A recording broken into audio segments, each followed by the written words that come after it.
Welcome back to episode 102 of the Guardian Project podcast. I'm your host, Andy. And Coyle, if someone named Alara has a kid, are we obligated to refer to them as child of Alara? I think you have to, right? I think that's the rule. Oh my gosh. Well, we're going to have to find that person because I really want to make that reference in real life. I'm sure someone is named Alara at this point. Actually, I know for a fact there is a child named Alara. I'm pretty sure there's a content creator. I can't think of who it is right now that named their kid Alara. And it's actually a really cool name, not going to lie. It sounds pretty cool. I like it a lot. And I'm your other host, Mike Coyle. And if you're playing Each to Keek, just know that you should always pair him up with someone who has a white color identity. That way you can play the ideal Eek tutor. That's good. Please listen carefully.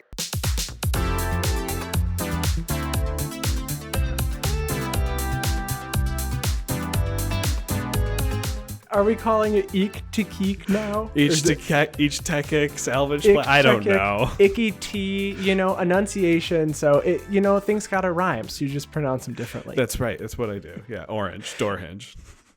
Orange, door hinge. Oh, that's a good, because orange doesn't rhyme with anything, right? You just have to pronounce it differently to make it rhyme. Exactly. Well, this is the podcast where we talk about all things Magic the Gathering. But mostly Commander. Let's just get right into it. We have a ban and restricted announcement. It was a good one. It's for Historic. We're gonna have Thassa's Oracle banned. So while Thassa's Oracle is a powerful card that was created combo decks across multiple formats until recently, it wasn't a force to be reckoned with in Historic. However, with the recent printing of Tainted Pact and the fine-tuning of that archetype, we've seen the rise of the two-card combo in Historic to the point that half of the field for the past league weekend utilized the combo. Due to the power of the two-card combination, because we expect that Thassa's Oracle is likely to cause problems down the road as Historic continues to add new cards, Thassa's Oracle is banned in Historic. So it goes into effect on the 20. It's already in effect. That went into effect last week. So Thassa's Oracle, real good in Commander, in Casual, in Competitive, in wherever it is. Yeah. Who would have guessed Laboratory Maniac that only cost 2 instead of 3 would have been but it's blue. It's so much harder to cast. Oh, not at all. So Thassa's Oracle, if you're not familiar, it's a 1/3 Merfolk Wizard for blue. That says when it enters the battlefield, look at the top X cards of your library. X is your devotion to blue. Put one of them on top of your library, the rest on the bottom in a random order. And then if X is greater than or equal to the number of cards in your library, you win. So you're just playing it when you don't have cards in your library. Yeah. And winning. So it's really good, and it is out of here. It's banned. It is out of here. So you streamed this past week too. Yeah, I was playing on Mr. Bever's Chaos Chat Commander. That's a fun stream. That's a really fun stream. It was a lot of fun. At one point, I swung like 24 damage worth of changelings that were being pumped by Knights and Dragon Lords at Mr. Bever's, and they got Aether Spouts, and I was out. Ooh, Aether Spouts, though, pretty good card. Oh, it's fantastic. I love those gotcha cards. I love being on the other end of it. Exactly. Yeah, you would like to Aether Spouts someone, not get Aether Spouted. Yes, that is true. Exactly. Well, I recorded some games with Neo Royal MTG this past week. So the game that we played should be live this first week of June. I actually pulled a deck not out of retirement, but out of its cage. I don't know, jail. It was in jail for a bit because it was just too good. It's overcooked fish, jail. Undercooked fish, also to jail. Powerful deck, jail. CEDH, jail. I played the Locust God. Okay, so it is a wheels deck. It was pretty bananas when I played a bunch of just zero CMC artifacts, and I would just ramp to the Locust God. And I do think one time, I think I did have like the perfect starting hand. I had the Locust God out on turn 3. I think this was with you, probably at least 2 years ago now. Sure. At the kitchen table, and on turn 4, I was able to just like I did some stupid loop and we're like, cool, it was turn, Andy, we didn't all have turn 4 yet. Yes, like, Skull Clamp Ashnod's Altar on turn 4. Yeah, I mean, that sounds right. So I took out a lot of those. I lowered the power of it. It still has Sage of the Falls, because I'm not a monster. I mean, I'm not going to take that out. You can't take out the number 1 combo card with it. You gotta do it. So I got to play that. It hasn't been played in quite a while. I had a lot of fun. I think the game did go to turn. I think we all got turn 9. Wow. So it was enough that I feel my deck is right at the right power level for the pod that we played with. So we'll send links out to that when they're ready, and when that's out, we'll mention it on the show, and we can post the link for everybody to go watch that. Yeah. We also have Historic Anthology 5 coming out this week, but you know, we don't play a ton of Historic. There's a lot of really cool cards there. But what is really cool is that the Phyrexian language card styles for all 5 of the original Praetors are coming to Arena. But more importantly, they will also be available through an upcoming secret layer drop. So there is already a Judge promo, Elish Norn, with the Phyrexian language. And then we got the new Vorinclex from Kaldheim, and it has a Phyrexian language version. Yep. But now we're going to get Elish Norn with another Elish Norn, Jin-Gitaxias, Core Augur, Shieldred Whispering One, Urabrask the Hidden, and Vorinclex Voice of Hunger. All 5 are likely going to be in. I mean, I assume they're going to be a single drop. Most likely. Most likely, or it could be. I mean, I assume we're going to see Phyrexia again, right? Based on the story, it came out a long time ago. In the story, it is Ashiok learns of the Praetors. Mm-hmm. So I assume the story is going back to Phyrexia or Mirrodin, whatever we call it now. And we saw Vorinclex on Kaldheim too. So exactly. So it's going somewhere now. So I expect that. I mean, maybe if we are going somewhere and there's a bunch of Praetors, maybe it'll be like the god secret layers where you would get like the Heliod one and then you got some other gods with it. Maybe it's 5. Who knows? I'm not sure. But it could just be a pack of 5 for the secret layer. I hope. Either way, I love these. Yeah, these are really cool. They also, it looks like, have some like special bordering on it and stuff too. I mean, even more so than like the new legendary border, because a lot of these cards were printed before the new legendary border. Spikiness. Yeah. I mean, maybe it's like oil. I don't know what it's supposed to be. I know there's like oil as part of the story. I don't know a ton of the story with the Phyrexians, I'll be honest. Okay. Yeah, well, I don't, but I know that the oil is the corruption stuff that that much card. I know. Yeah, that much I know. So I'm excited to see that. So as soon as we learn more about when that is headed our way, we will certainly talk about that. Coyle, what are we talking about today? Today we are going to be talking about land creatures. So lands that can turn into creatures. They're commonly known as man lands. We've never gone over them before, and they kind of are I don't know if it's part of a heated argument or not, but I know at least Andy and I are kind of on opposite ends when it comes to man lands, and so we want to talk about them and kind of do a deep dive. Absolutely. And before we do that, we want to let you know that we appreciate all of our patron support. We really appreciate everybody who supports us every week. And if you want to support us, you can head to patreon.com/theguardianprojectpod and donate for any dollar amount. And if you want to support the podcast another way, whatever you are listening to the podcast on now, if you could leave a like, subscribe, follow, heart, leave a comment, subscribe if you're on YouTube, and hit the bell icon if you want to get updates and notifications on when we put new content out there. We really appreciate it. And yeah, we'll interact with you if you leave some messages in the comments. So please do so. All right. Well, I think it's time for us to talk about some lands, man.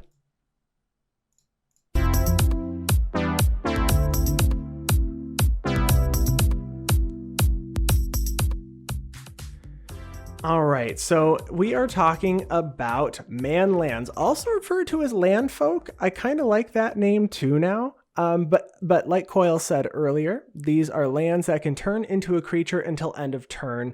We're going to take a look at each of them, and we're going to talk about the commanders that they're most commonly played in, and then we're going to talk about whether or not we play these our favorite man lands and our least favorite man lands. And I think we're going to round out the show with some strategies involving these man lands. So let's start with the first one. We've got Blinkmoth Nexus. So Blinkmoth Nexus is a land that taps for 1 colorless. It has the ability to pay 1 to become a 1/1 Blinkmoth artifact creature with flying. Until end of turn, it's still a land. Or you can pay 1 and tap it to give target Blinkmoth creature +1/+1 until end of turn. So taking a look at the top commanders for this card, it looks like our number 1 commander by both percentage and by just sheer number of decks it's actually played in is Winota, Joiner of Forces. So Winota says whenever a non-human creature you control attacks, look at the top 6 cards of your library, you can put a human creature onto the battlefield tapped and attacking. It gains indestructible until end of turn. Put the rest of the cards on the bottom of your library in a random order. So a Blinkmoth creature is not a human, so you can get a trigger off of Winota. That makes perfect sense. Yeah, it sure does. And you can even see like some of the newer commander like Alibu Agent Witness is seeing some play in that, and it wasn't printed in the precon or anything. So it actually is seeing organic play in that, and it makes sense. I think you can even pay Blinkmoth Nexus own mana into itself, and it becomes a tapped creature for a deck like Alibu.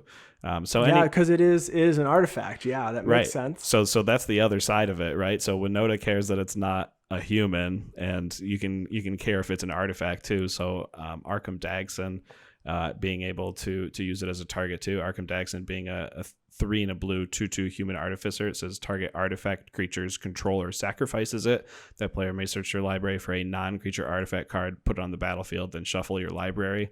So on turn 4, if you can give Arkham Dagson, haste, you can already be searching up the biggest, baddest artifact in your deck just by sacrificing one of your lands. Yeah, that's really strong. And I think I have to mention it every time we talk about one of these. That could be played in Noyandar, or that I play in Noyandar. I run Blinkmoth Nexus in my Noyandar deck. So Noyandar, I've explained what it is, but if you're new to the show, it's a pet deck of mine. 3 a white and a blue for a 4/4 merfolk that says when you cast an instant or sorcery spell, you may put 3 +1/+1 counters on target land you control. If you do, it becomes a 0/0 elemental creature with haste that is still a land. So you can make it an elemental land permanently and then activate the ability to give it a base power 1/1 and then flying. Really, that's kind of it's really what we're doing here. I mean, I guess you are making an artifact creature, but Noyandar can use it, and I do. And I think that's the one thing I'm going to have to do today is I'm going to have to mention each time I play it in Noyandar, that'll be the last piece I mention for each card. Well, and it works really well in the very niche situation where you get to pump your Inkmoth Nexus with your Blinkmoth Nexus. And you know what's funny? I don't think I've ever done it. No one has. I have played this I play that deck more than any other. Never pumped an ink with a blink. Yeah. So I have a little note here that says if you're playing Darksteel Citadel in your deck and you're considering whether or not you should play Blinkmoth Nexus, the answer I think is yes. I think this has better utility for you than a Darksteel Citadel. Darksteel Citadel is always an artifact, so it's indestructible, which is the good thing about it. But Blinkmoth Nexus, you can dodge artifact removal by just it not being an artifact most of the time. I think the upside on being a creature is better, and you should play it. Exactly. So the next card we're going to talk about is probably one that Andy plays in his Noyandar deck, and that maybe is Celestial Colonnade. Celestial Colonnade is a land that taps for either a white or a blue, and it comes into play tapped. You can pay 3 a white and a blue until end of turn. Celestial Colonnade becomes a 4/4 white and blue elemental creature with flying and vigilance, and it's still a land. The number 1 deck that this is played in is Noyandar. So it makes sense. I mean, this land has 2 really strong keywords of vigilance and flying. A 4/4 body is pretty big compared to some of the man lands that we're going to be talking about today. And the fact the vigilance has kind of even extra effect than it would on a normal creature because this is a land, so it can tap for mana and you can keep up counter magic or removal, Swords to Plowshare, Path to Exile, Dispel if that's the kind of thing that you're running. So it has that added mana utility with the vigilance keyword. And it's got two really cool promo versions. So I did have at one point the World Wake promo for it. And then when the new Zendikar Rising Expedition Celestial Colonnade came out, Coil opened one in foil. It's not worth much, but I really like it. It's like crashing on the shore with like a ginormous wave behind it. It's going to take you out. Oh yeah. Celestial Colonnade, really great card. It does cost 5 to activate, which is really expensive. But it's a nice one to actually put all the counters on, because I guess if it does have 9 counters, it becomes a 13/13 with flying and vigilance, and that is pretty difficult to deal with in Commander. Oh, for sure. I mean, this was for the longest time the win condition in blue-white modern. Yes, it was. Blue-white control in modern. I think now they play no win condition or something weird like that. But yeah, and I mean, this was the way to just lock your opponent out, and then if I have the mana to activate this thing and swing at you with it, then I will. But I have to hold up Cryptic Command too, because I can't let you play spells. Exactly. All right, our next card here is Crawling Barrens. So Crawling Barrens is a fairly new card from Zendikar Rising. It's a land that enters untapped, tap for 1 colorless mana, or you can pay 4 generic and put 2 +1/+1 counters on Crawling Barrens. Then you may have it become a 0/0 elemental creature until end of turn. It is still a land. So the commander this is most played in is Obun Moldiah Ancestor. So this is one of the precon commanders that came out alongside Zendikar Rising. So Obun says, at the beginning of combat on your turn, up to 1 target land you control becomes an XX elemental creature with trample and haste until end of turn, where X is Obun's power. It's still a land. Obun is a 3/3 elf spirit for 1, a red, a green, and a white. And then it has landfall. Whenever a land enters the battlefield under your control, you can put a +1/+1 counter on target creature. So Crawling Barrens is a pretty cool card. It can go in Noyandar. And I actually think I opened it in foil, so I'm running it in Noyandar. But some of the newer commanders that it's seeing play in is like Vorinclex Monstrous Raider from Kaldheim. That one makes sense. Cares about the +1/+1 counters. And I mean, it also was released just after it, so maybe people had it in their collections and they were throwing it in. Totally fair.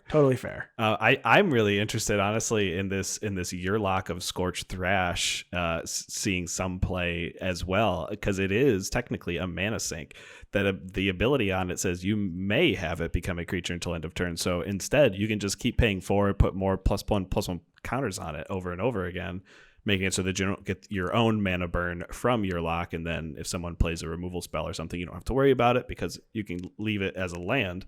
But also, I don't understand why I don't see Rayhan Last of the Abzan anywhere on this list. And Rayhan Last of the Abzan is one of the partner commanders, and it's not like, we just got him reprinted. We got Rayhan. So Rayhan says when it enters the battlefield, it enters with 3 +1/+1 counters on it. But whenever a creature you control dies or is put into the command zone, if it had 1 or more counters on it, you may put those on another creature. So I agree, Coil. It doesn't even make the list of top commanders for Crawling Barrens. No, and it's not like people are playing Rayhan as a partner just to splash black and green.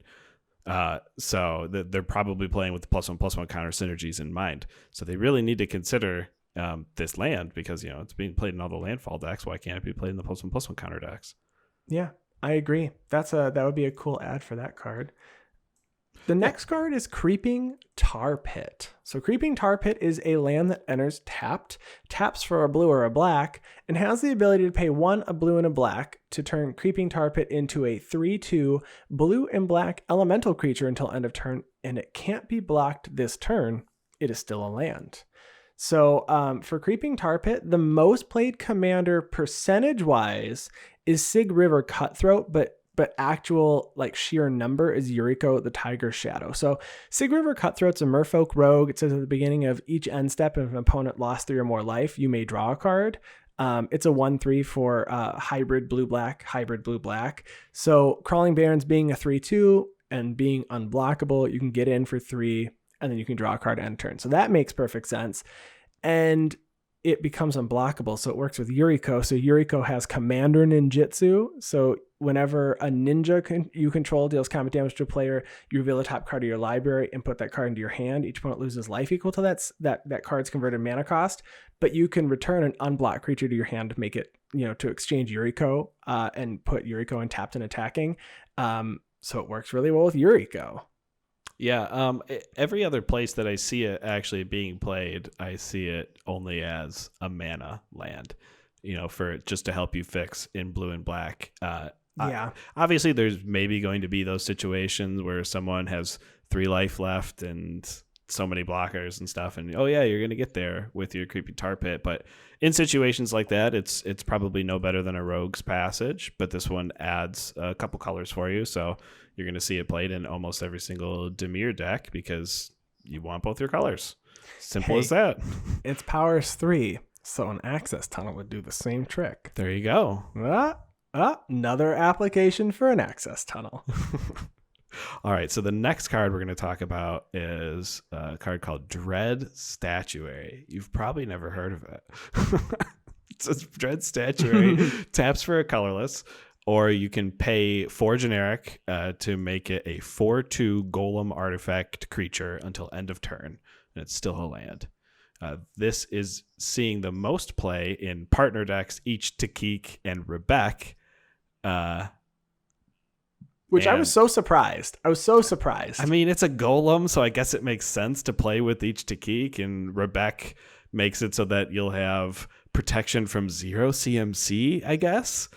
Well, I mean, assuming you're probably going to have other, because it becomes an artifact, so it's going to get protection from CMCs among other artifacts you control. So it's likely, so it's getting 0 plus, you might have likely 2 or 3 others out. I think it works perfectly in this deck, and I didn't even think about that it was even. I didn't really think about the golem creature type, I'll be honest. Sure. Just the artifact creature type. And I mean, it's got 4 power. It's nothing to scoff at. The 2 toughness is a little rough, but if you can start throwing +1/+1 counters on it with each Takik, then why not? Go to town. Yeah, it looks like, the second top commander pairing here is each Takik and Togo Goblin Weaponsmith. Mm-hmm. Probably just because of the golems here for Icky T. I want to know how this is pronounced. Is it Takik or Takik? I mean, Icky T sounds right. Oh, Icky T sounds right. Yeah. This could go in Noyandar, but I don't run it in Noyandar. Yeah. Paying 4 to turn into a 4/2 is kind of expensive. 4 mana is a lot. 4 mana is 4 mana is a lot. So let's talk about the next one then instead, which is Faceless Haven. So Faceless Haven is a new card, newer from Kaldheim. It's a snow land that taps for 1 colorless and has pay 3 snow mana to have Faceless Haven become a 4/3 creature with vigilance and all creature types until end of turn. It is still a land. So not surprising. It's most played in Jorn, God of Winter. So Jorn is a snow creature god for 2 and a green. It's a 3/3 that says whenever Jorn attacks, untap each snow permanent you control. So Faceless Haven being a snow permanent, it can just get untapped. It looks like it's actually being played mostly in Kaldheim Commanders. Actually, almost exclusively Kaldheim Commanders. Yeah, because you really kind of have to go hard on snow, but I don't get all of these. Yeah, I just don't think that I don't think people are updating their decks to add Faceless Haven, because the only other thing I could think of is a Mistform Ultimus. And Mistform Ultimus is 3 and a blue, legendary creature illusion, 3/3 that says Mistform Ultimus is every creature type. So since it is a mono blue deck, if you're playing Mistform, you have the option of playing all snow basics. So it'll be really easy to activate your Faceless Haven, basically giving you another Mistform Ultimus, but actually it has 1 more power. As long as you don't care about the legendary creature portion of it and I don't think Mistform Ultimus decks do. It does fit in perfectly and should definitely be played there. I know that just what it can turn into, a creature with all creature types, sounds very enticing for a deck like maybe my Changelings. But as I was talking to Andy right before the show, I only play 15 basics in there, and that's pretty much my only opportunity to play snow unless I start sacrificing some of my Battle Bond lands that I play in there for the snow duels, which if I go with a snow sub theme, maybe that would work. But that's what I would need to do in order to have a mana base consistent enough in order to activate Faceless Haven. So it's probably not going to see much play outside of these snow decks or monocolor decks. Snow way. It's no way. So like no way, but also it's the snow way. Snow way is the only way. Snow way is the only way. So the next land we're going to talk about is Fairy Conclave. This might be a land that Andy plays in his Noyandar deck. So Fairy Conclave enters the battlefield tapped, and it can tap for a blue, or you can pay 1 and a blue, and Fairy Conclave becomes a 2/1 blue fairy creature token with flying until end of turn, and it's still a land. So the number 1 deck that this is played in is Noyandar. You know what's funny? I definitely did not. There was absolutely no intention of me starting first. So every other card you would land on that. And I'm being honest, I did not realize you were going to hit all the Noyandar ones. So I do use this land actually quite a bit. It only costs 2 to turn it into a 2/1 flying. I mean, the fairy creature type literally does not matter. It doesn't do anything for me in Noyandar other than giving flying. And flying is, I gotta say, is one of the strongest keywords. Mm-hmm. It just so much evasion, so good. I like it a lot. It's an older card. I believe that it was originally first printed, I think it was Urza's Legacy. Yeah, taking a look back right now, Urza's Legacy. So this has been around for a long time, and it had one artwork with that, and then they changed it in the 10th edition, and it's been that artwork to this day. So really cool card. I don't know if it was good in Standard, but it certainly works really well in Noyandar. I don't know if the fairy sub-theme matters for any of the fairy decks. I mean, I guess if you're playing a Leela or something, it's a fairy that is going to get +1/+0, but that works with any flyer. So Celestial Colonnade is probably a better man land in a Leela deck than would this Fairy Conclave. But why not play both? Yeah, why not play both? But I do see that at least in the list of top commanders here, the one from Jumpstart, so Ineaz the Gale Force, which is the Djinn that has attacking creatures with flying get +1/+1 for 2 and a split white-blue. It might just be that seeing as Jumpstart had a super low print run, which is great that we're going to see some more of it. People may just not have added these, but it's not a particularly powerful land that gets thrown into many decks. But I also see Kangi Skywarden that just cares about flying creatures. So I guess it works. Yeah, I mean, if you need a flying creature and you have the land laying around, why not? I mean, it's only 63 cents if you don't, too. So why not? It taps for blue. It taps for blue. All right, the next land here is Forbidding Watchtower. So Forbidding Watchtower comes into play tapped, taps for white, and has pay 1 and a white to have it become a 1/5 white soldier creature until end of turn. It's still a land. So the number 1 deck for this, or the number 1 commander for this card is Doran the Siege Tower, which I didn't even think about. So Doran is a 0/5 Treefolk Shaman for black, green, white that says each creature assigns combat damage equal to its toughness rather than its power. It being a 1/5, it's going to swing for 5. That's really fun. Yeah. That's and I do know that you do play this in your Noyandar deck, don't you, Andy? It is in Noyandar, which is the 3rd commander. But do you want to talk about the commander in the middle here that is second most played in? So that's Odric Master Tactician, which is a 2 white human soldier for 3/4 with first strike. Says when Odric Master Tactician and at least 3 other creatures attack, you choose which creatures block this combat and how those creatures block. So it would be just a really cheap option to just have one of your lands become one of those creatures. Odric is one of those creatures, so all you really need to do is have one more creature on the battlefield attacking with it. So yeah, that makes sense too. I don't know if it's particularly good in Odric, but I see it's very strong in Doran. But up here there's also Winota, Joiner of Forces, so that's pretty cool. And Darien, King of Killjoy.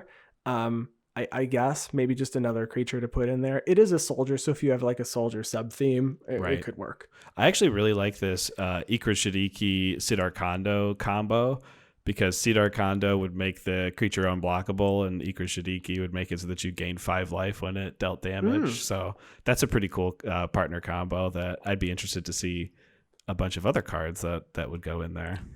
Forbidding Watchtower is only in about 1,000 decks. I don't think many people play this. I feel like I know so many of the cards on today's agenda because so many fit in Knowing in the Dark. I also feel like that because those are the only ones that I know about. So you know about all of these because of me. Yeah, other than like the Battle for Zendikar man lands, because I played in that standard, but that was about it. Yeah. All right, so the next card we're going to talk about is Frostwalk Bastion. So Frostwalk Bastion is a snow land that taps for a colorless. You can pay 1 and a generic snow mana. Until end of turn, Frostwalk Bastion becomes a 2/3 construct artifact creature. It's still a land. Whenever Frostwalk Bastion deals combat damage to a creature, tap that creature and it doesn't untap during its controller's next untap step. So the number one deck this is played in is Jorn Snow, God of Winter. Who'd have thunk? Jorn Snow. It is a snow land, so it's going to be played in the number one snow deck. Or I guess the top commander here. I'm sorry, no, he is the top commander. No, it is the top commander. Yeah, I was reading down, but he's the new commander and the top commander, and the second being Narfi, Betrayer King. And that's probably only because it's nice to have a snow sub-theme since your commander is snow and you only have to do 2 colors that way. I've never even seen or heard this third commander here. Andy, have you? The Haidar Rhymewind Master. I have not. This appears to be a card from Cold Snap that it's a human wizard 3/3 for 4 and a blue that says pay 2 generic and tap it. Return target permanent to its owner's hand. Play this ability only if you control 4 or more snow permanents. So a mono blue snow deck. I've never seen it ever. It has 43 decks period listed on EDH Rec. Mm-hmm. I think some of the snow lands here are just gonna work with snow commanders. Yeah, I guess it does turn into an artifact, so if you care about that. And there is potential for like a combat trick. Someone swings in with their commander or something and they don't notice you have that. You block with it, and then their commander doesn't untap during the next untap step. So you get a little bit of a freeze action going on there. Exactly. The next card is Gitu Encampment. So Gitu Encampment comes into play tapped, taps for a red, or you can pay 1 and a red to have it become a 2/1 red warrior creature with first strike until end of turn. It's still a land. So this one, the top commander is Lovisa Cold Eyes. So Lovisa is a 3/3 human lord for 3 red that says barbarians, warriors, and berserkers get +2/+2 and have haste. I like this. I mean, it just becomes a 4/3 with haste by paying the 1 and a red. Yeah, it's a warrior. So I guess that's what we're doing. Warriors and low to the ground. It's not a human. So it is also going to be played in Winota Joiner of Forces. We've been hearing about a lot of these man lands being played in Winota decks. I'm interested to see if like just someone shoved all of the man lands in one deck, or if it's like spread out and like everyone's playing all of them or something. But this Subira pick here is the number 2 commander. I was actually building a Subira deck at one point, and I didn't even think about including man lands, let alone, I had never heard of this man land before. I had never seen someone play it or activate it. Me either. I've never seen this card. Not once. So interested to see that, and definitely going to be included in my Subira list when I do get it finished before October. Ooh, from Mono Red October. Yeah, so Subira says it's a 2/3 with haste, right? For 2 and a red that says pay 1, another target creature with power 2 or less can't be blocked. So it's a 2/1, but then you can pay 1 and a red and tap it, discard your hand until end of turn. Whenever a creature you control with power 2 or less deals combat damage to a player, you draw a card. So it's red card advantage if you're playing, I guess, Hellbent, right? If you have no cards in hand or even one card in hand, just to get something different. For sure, yeah. I think the deck plans to play like a wheels deck and try to win with things like Psychosis Crawler and all that kind of stuff. Although I guess Psychosis Crawler would die. in a Subira deck because the activation goes on the stack. Hey, don't play Oh. Psychosis Crawler in your Subira decks, everybody. And the wheels are spinning live on the air, folks. By the end of it, we'll have a fully fleshed out Subira deck. Exactly. All right, so the All next right. card we're going to talk about is Yes. Hissing Quagmire. Hissing Quagmire enters the battlefield tapped, and it'll tap for either a black or a green. You can pay 1, a black and a green, to make Hissing Quagmire a 2/2 black and green elemental creature with Death Touch until end of turn. The number 1 deck this is being played in is Chevelle, Bane of Monsters. Ooh, Chevelle. Is it Chevel or Chevelle? I don't know. I like Chevelle. That sounds fancy. I don't want to call him That's the fancy Shovel. I hear people call him Shovel all the time, and it's like he deserves better than that. But he's almost no. All right, he's not holding a shovel, but the whatever weapon Shovel is holding Yes, could probably shovel a hole, right? for Looks sure. very sharp. And he is only number 1 based on percentage, but number 1 based on the numbers is Marin, Clan of Neltoth. But Marin's got so many decks, it's friggin' ridiculous. You'll never catch up, right? At this point. So yeah, it's kind of nice that Hissing Quagmire has Death Touch. You know, it's too bad that it doesn't fit in your Finn deck since it has black color identity. But you know, with Chevelle, Bane of Monsters, you care about things dying. So Chevelle is a 1/3 Death Touch for a black and a green. It's a human rogue. It says at the beginning of your upkeep, if your opponents control no permanents with bounty counters on them, put a bounty counter on target creature or planeswalker an opponent controls. Whenever a permanent an opponent controls with a bounty counter on it dies, you gain 3 life and draw a card.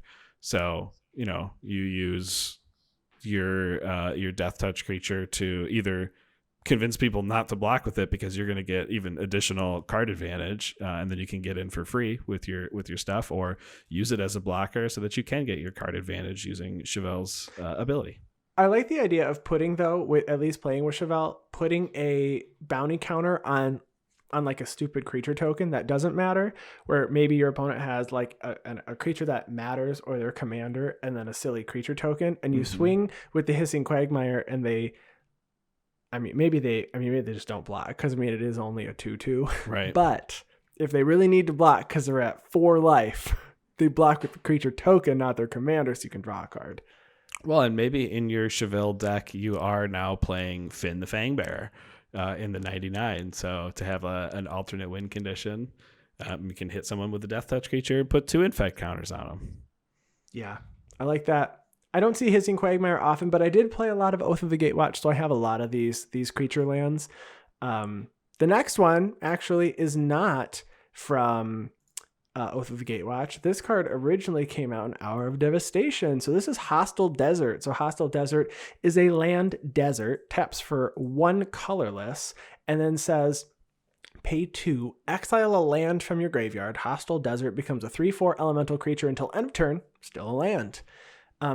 So this is actually, the top commander here is Gavi Nestwarden, and the second is Hope of Girapur. So this is actually a case where this land came in the Gavi Nestwarden precon. Although it works really well in the deck, that is likely inflating a significant amount of or I guess allocating a significant number increase to Gavi. So Gavi Nestwarden is the cycling commander from that precon. Was this just last year? Was that 2020? Yeah, the Ikoria Commanders. Yep, it was last year.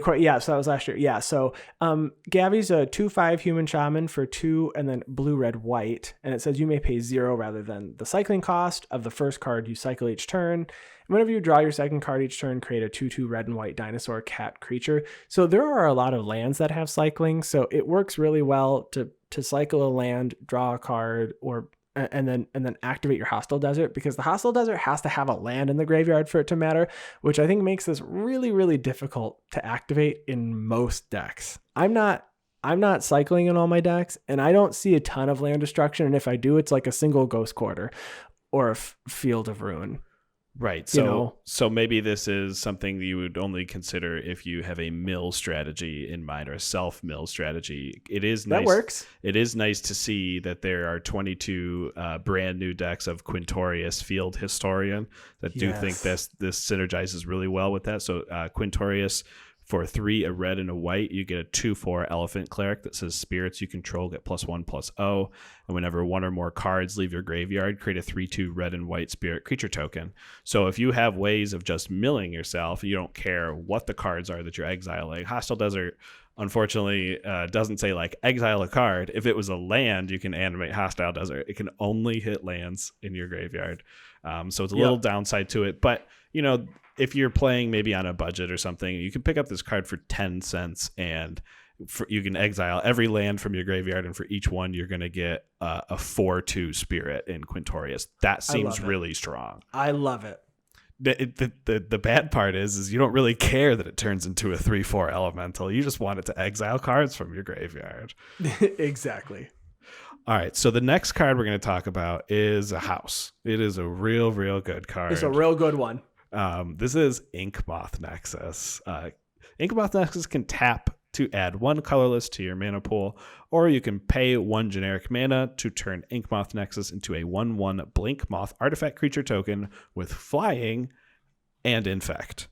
And infect. Yeah, it's an infect on a land, and it also has flying, and it only costs 1 to turn it into it. That's really strong. I mean, I played an infect in Modern, and this is more often than not the creature that you get there with more than your Glistener Elf. So absolutely, yeah. It's most played in Skithiryx, the Blight Dragon, which is a mono black Infect Matters deck. So Skithiryx is 3 black for a dragon skeleton 4/4 that has flying and infect, and you can pay a black to give Skithiryx haste until end of turn, and you can pay 2 black to regenerate Skithiryx. So in mono black, you can go and use as many utility lands as you want, really. I know the activation cost black mana, but you're going to have enough to use the ones that you need to in Skithiryx, and it's just another way to get there and infect. I guess like the number 2 commander is Akiri Lineslinger Timna the Weaver. I mean, Akiri cares about artifacts, so maybe this is an infect deck that uses Akiri as another way of putting infect counters on things. Infect, I don't see as super popular in Commander because it's kind of like Voltron. You have to do the infect damage to everybody, and it's difficult to do without proliferating or putting it on something like a Nekusar or a Slimefoot the Stowaway that can do it without having to swing for damage. So people tend to stay away from that particular strategy. So maybe that's why we don't see it too much in Commander. But Andy, I think you play this in a deck? I do. I run this in Noyandar. So it's another one here. This is an alt win con in Noyandar. You just have to cast 3 spells. You get 9 counters on it. You pay the 1 to activate it. You do 10 infect damage to your opponents. So I love this card. It is really, really good.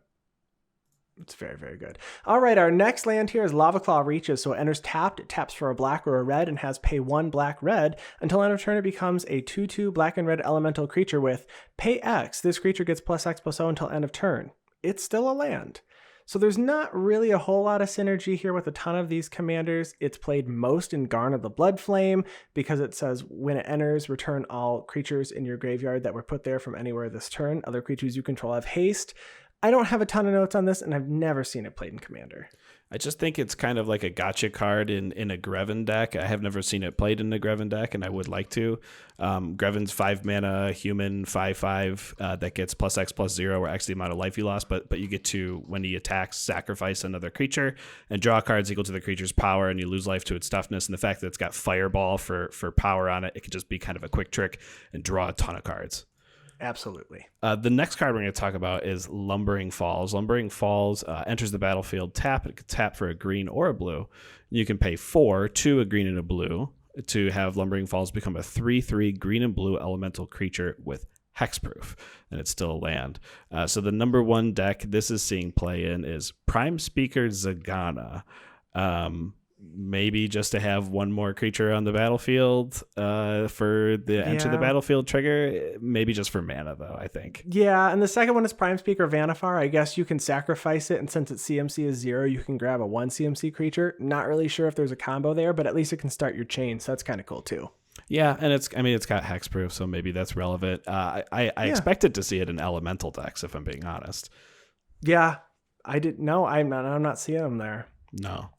All right, the next land is Mishra's Factory. It's a land that taps for 1 colorless, or you can pay 1 to make it a 2/2 assembly worker artifact creature that's still a land, and tap it to give an assembly worker +1/+1 till end of turn. So the top commander here is Kari Zev Skyship Raider.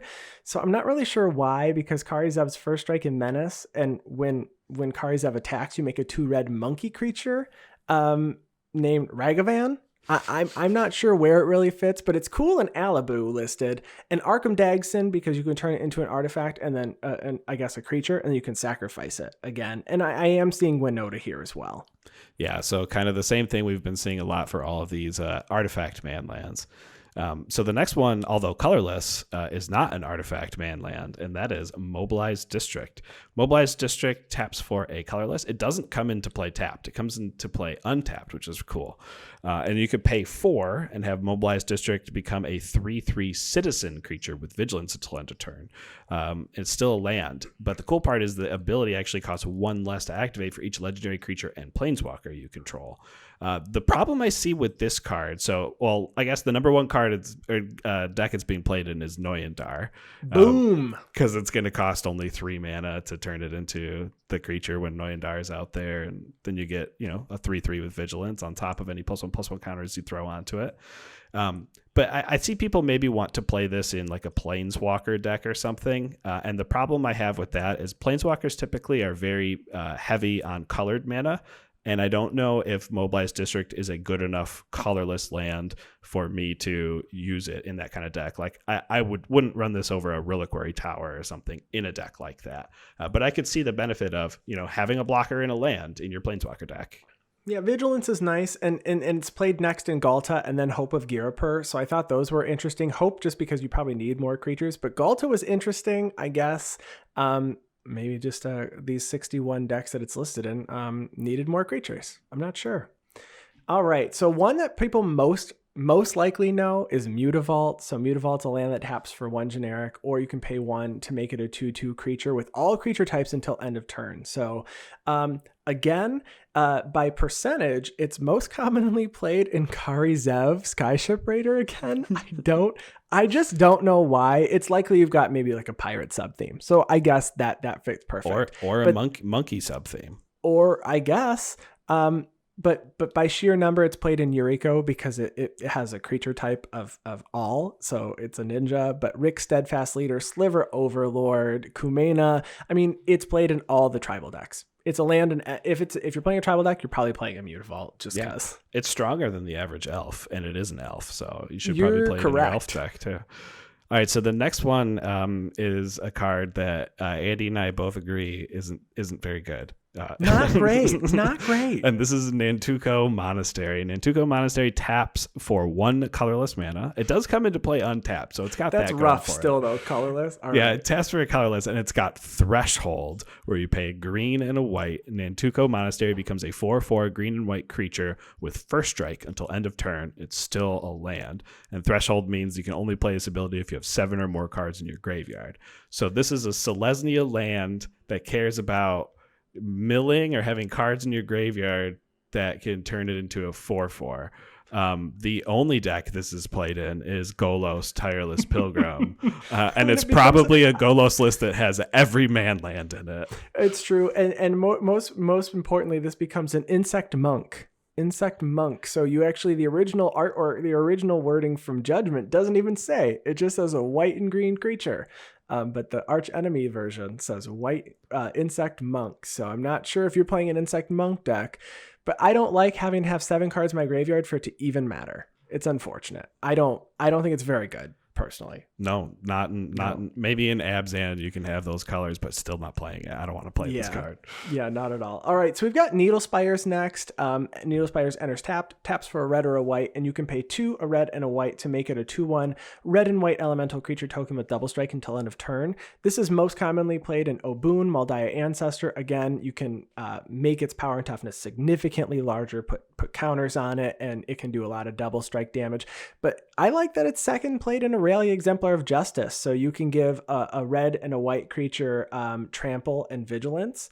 because if it's red, it gets +2/+0, and vigilance if it's white. So that I thought that was really interesting. And I don't have this Aurelia deck, but it's a fun card for it. But it's pretty it's not seen very often. No, the double strike is nice though, and I played this in standard, which was cool, and that's why I have 4 copies of it, and I play it where I can. Yeah. All right, so the next card we're going to talk about is Raging Ravine. So Raging Ravine enters the battlefield tapped, and it can tap for a red or a green. You can pay 4 mana, 2 red and a green. Until end of turn, Raging Ravine becomes a 3/3 red and green elemental creature token. Sorry, not a token. Elemental creature with whenever this creature attacks, put a +1/+1 counter on it, and it's still a land. The number 1 deck this is being played in is Ulasht, the Hate Seed. So funny. Ulash is 2 red and a green for a 0/0. It says when Ulash enters the battlefield, it comes into play with a +1/+1 counter on it for each other red creature you control, and a +1/+1 counter on it for each other green creature you control. You can pay 1 to remove a +1/+1 counter from Ulash and choose 1. It either deals 1 damage to target creature, or you put a 1/1 green sapperling creature token into play. So this is able to be both a red and a green creature for your Ulash, the Hate Seed, I guess. Yeah. And it cares about +1/+1 counter synergies, so maybe there's some other things. I was surprised to not see this in Oboon, though. I agree. And, following up Ulash, you got Omnath, Locus of the Royal, and then Mina and Den Wildborn. I just think Raging Ravine costs a little bit too much. 4 to make it a creature, but it's still a card that, the price was quite a bit. It came down significantly after it was reprinted in a master set, but there's probably stronger colorless lands that maybe people are playing. Maybe that's why. Sure. All right, the next one is Shambling Vent. So it enters taps for white or black, and you can pay 1 white and a black to have it become a 2/3 white and black elemental creature with lifelink until end of turn. It's still a land. So this is most played in Karlov of the Ghost Council, and then Obzedat Ghost Council. So Karlov just cares about you gaining life. So it says whenever you gain life, you put counters on Karlov.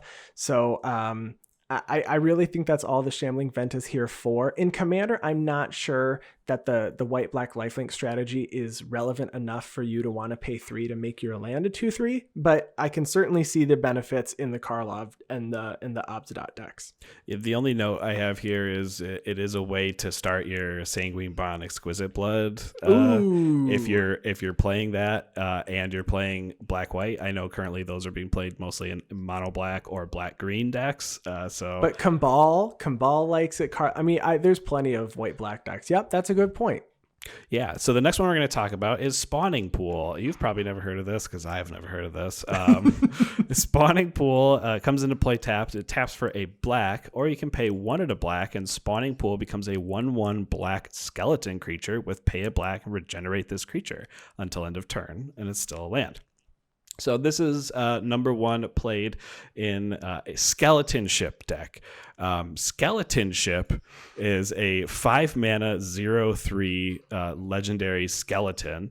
It's 3 a blue and a black, and it says if at any time you control no islands, bury Skeleton Ship, and you can tap it to put a -1/-1 counter on target creature.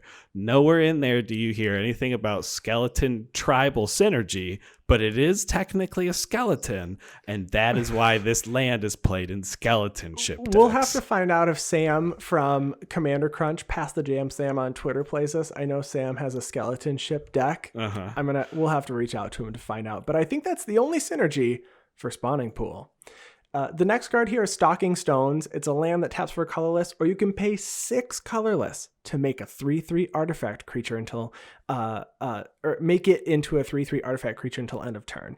The top commanders are Hope of Girapur and Traxos, Scourge of Krug, and there aren't very many in these decks. I guess also Kozilek, the Great Distortion.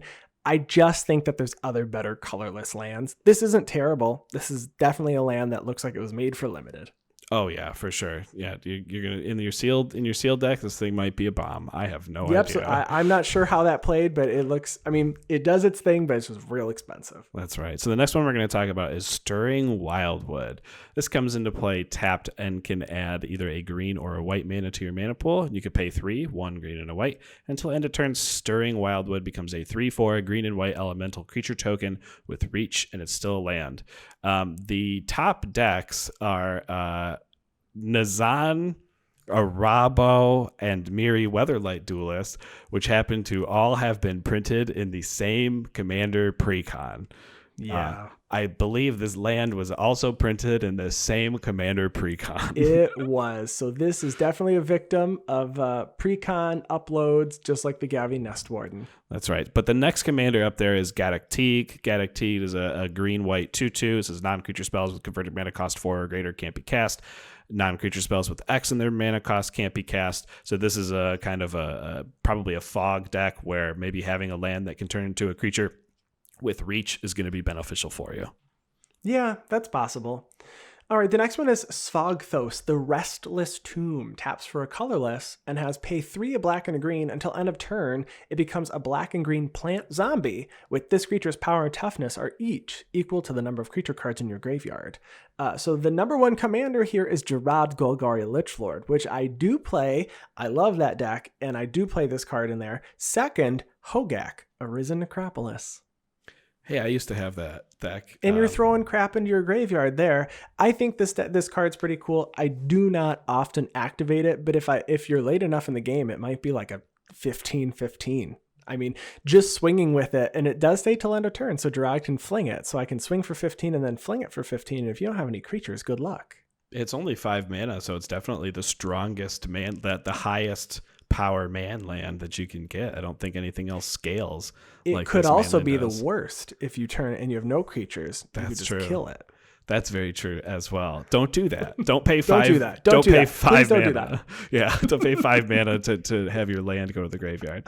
All right, so the next card we're going to talk about is Treetop Village. Treetop Village comes into play tapped. Tap to add a green. You can pay 1 and a green, and Treetop Village becomes a 3/3 green ape creature with trample until end of turn, and it's still a land. Number 1 deck this is seeing play in is Stonebrow Crozon Hero. That's a 3 red and a green for a Centaur Warrior 4/4 with trample that says whenever a creature you control with trample attacks, it gets +2/+2 until end of turn. So this one makes perfect sense because this is cool. Yeah, for 2 mana, you can have a 5/5 ape land swinging. Yeah, this is really cool. It's also played in Galta and the Nissa Vastwood Seer. I'm not sure it has much synergy with those decks compared to Stonebrow, but I really like this a lot. And Treetop Village is just kind of it's just a cool card. And you can do it in colorless decks if you really wanted to.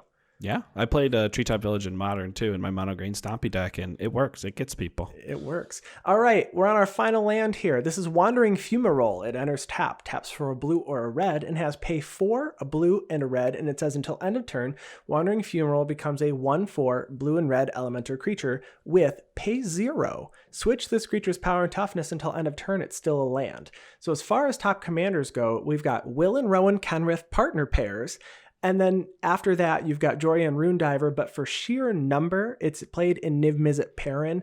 But this card combos, so it might not even matter the commander here because this is the most combo-centric creature land that we have so far. Yeah, so I think most of these decks that you're seeing it in play for, it's only being played for color. But yeah, it is. There's actually 2 different cards that it combos with. One of them is Crackdown Construct from Aether Revolt. Crackdown Construct is a 4 mana artifact creature construct 2/2. It says whenever you activate an ability of an artifact or creature that isn't a mana ability, Crackdown Construct gets +1/+1 until end of turn. And the other being Ceaseless Seer Blades, which is a 2/4 for 4 mana elemental warrior. It says whenever you play an activated ability of an elemental, Ceaseless Seer Blades gets +1/+0 until end of turn.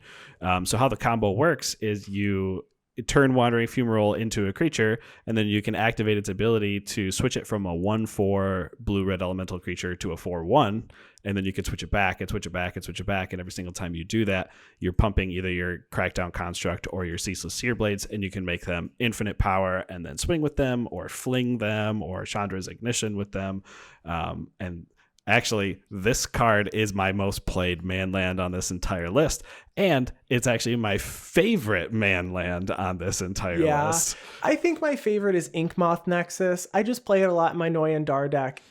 People complain about Infect. Actually, our good friend Andy Zupke from the Scrap Trawlers always hops in whenever playing Noyan Dar. He'll always hop into chat and go, "Oh, does Andy have the Inkmoth Nexus yet?" I don't always win with Inkmoth Nexus, but I usually do. I love it. I love it. Coil, of this list, which one would you say is your least favorite, or dare I say the worst? Nantuko Monastery requires me to have 7 cards in my graveyard in order to activate it to make it a 4/4 monk insect. Yeah, that's the worst. And I would say Hostile Desert. I personally don't like this one. I guess it works really well in Gavi, but you have to have a land in your graveyard, and if you don't, it does not turn into a creature. So Right. I don't like that. But taking a look at some of these, I thought it'd be really interesting if I were to build a creature land deck. I might even build Child of Alara, which now that the new Commander Dies triggers, I never saw a spike in this. Maybe some play groups did, and I'm sorry if you did. Child of Alara says whenever it's put into a graveyard from play, destroy all non-land permanents. All of these creatures stay lands until end of turn. So that'd be kind of a cool idea. I'm sure someone's already done it. I'm not very creative here. But I would play a Child of Alara creature land deck, and maybe even something like playing Killing an Ink Duelist, right? And then just like, I know auras will fall off at end of turn, but maybe if you play a Voltron strategy with like Killian to give some really cool pumps to. I don't know. It seemed really interesting. That's what I do with creature lands. You could do like Killian Heroic, so just stuff that targets it. So instants and sorceries to pump up your creatures. That way it doesn't matter even if they turn back into lands at the end of turn. Yeah. Well, this was fun. We hadn't gone through Manlands in a long time, and I think that's the end of our episode. So we want to thank you all for listening. If you want to contact us, you can find our podcast online at theguardianprojectpodcast.com. You can find our social media on Twitter at GuardianPod, and our gameplay videos on YouTube at youtube.com/theguardianproject. And you can email us at guardianprojectpod@gmail.com. I'm on Twitter at ATFlory. And I'm on Twitter at WormCoilEngine. And of course, we want to give a special thanks to our producer and editor, Ryan Nichols. Thank you so much. And we want to give a different special thanks to Chris Wolf, who handles all of our graphic design. And we're working with Chris on our next project right now. We're very, very excited with some of the stuff that is going to come from that. I am too. Well, everyone, have a great week, and we'll talk to you in 7 days. 7 days. 7 days.